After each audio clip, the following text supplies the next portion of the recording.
Mans vārds ir Mārtiņš Ošāns. Ja man kaut kas par sevi ir jāsaka, tad jau vairākus gadu desmitus esmu arhitekts.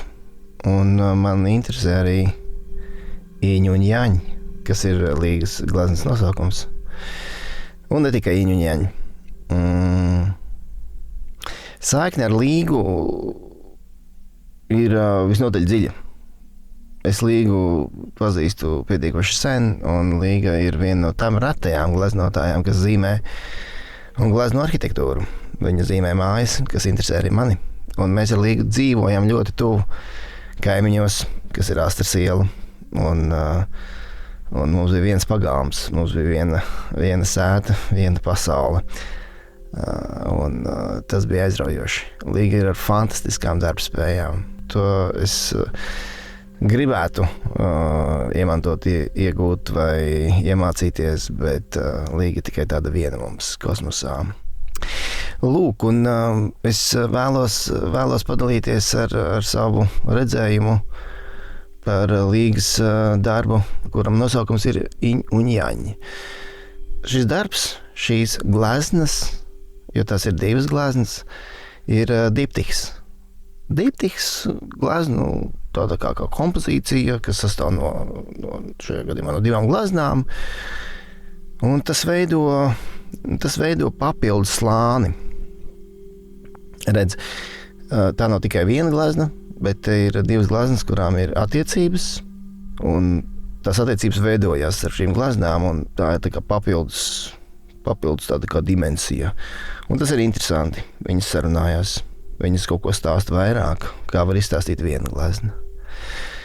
Un vēl interesanti ir, kad gleznas nosaukums ir Īņu un Jāņi, kas ir fundamentāls ķīniešu kultūra telpas, tāds pamatakmens, stūrakmens.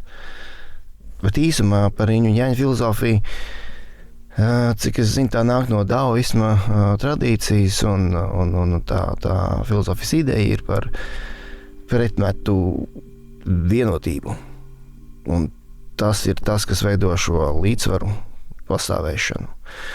Īņi, kas ir tumšais, Jāņi, kas ir gaišais, Īņi, kas ir pasīvais, un Jāņi, kas ir aktīvais, kustīgais un mierīgais, sievišķais, vīrišķais, un par šo ir glezna. Par šo ir šīs darbs, par šo ir šīs abas glezniņas. Svarīgākais, atgriežoties par Īņu un Jāņi, tie nav tā kā tādi pretmeti, kādā tādā ienaidnieka formā, bet tie papildina viens otru. Katrā no šīm te divām daļām ir maziņš punktiņš otras daļas. Tas ir interesanti. Un šis dinamiskais līdzsvars arī veido šo harmoniju, kur mēs no vienu polu uz otru, kā jau dzīvē. Bet atgriežoties pie līgas gleznām un turpinājuma, tad tas ir neliela izmēra. Tas ir, var pat teikt, miniatūras. Bet filozofiski tām nav tāda robeža vai ietvera. Varētu pat teikt, tas ir bezgalīgs. Viena ir tumša ar gaismu centrā, bet otra savukārt ir gaismā ar tumšu šo centru. Un tā vien šķiet, ka līga ir mēģinājusi sadalīt šo nesadalāmo Īņu un Jāņi, sadalīt divās atsevišķās telpās. Un katra no šīm telpām ir ar savu centru, un te ir redzama tāda kā maza pasaulīte. Pasaulīte ar mājām. Ar māju skursteņu, kūpošas skursteņu liecina, ka te ir dzīvība. Te ir siltums. Šīs divas pasaules, viņas ir atšķirīgas. Kā jau Īņu un Jāņi, šī pasaule, no kuras ir šis te tumšais apvalks un gaisma centrā, šķiet ir daudz jautrāka.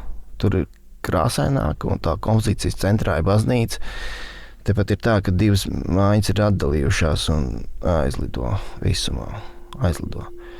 Savukārt tā pasaule, kur ir tumšais centrs kodols un gaisma apkārt šķiet daudz vēsāka, statiskāka, bet ar savu skaistumu. Ja viņi apskata kā atsevišķu. Vēl viens svarīga detaļa, kad Jāņa gleznas stūrī ir pirkstu nospiedums. Tas nozīmē, ka šīm pasaulēm ir autors. Un autors ir gleznotāja Līga Ķēpe.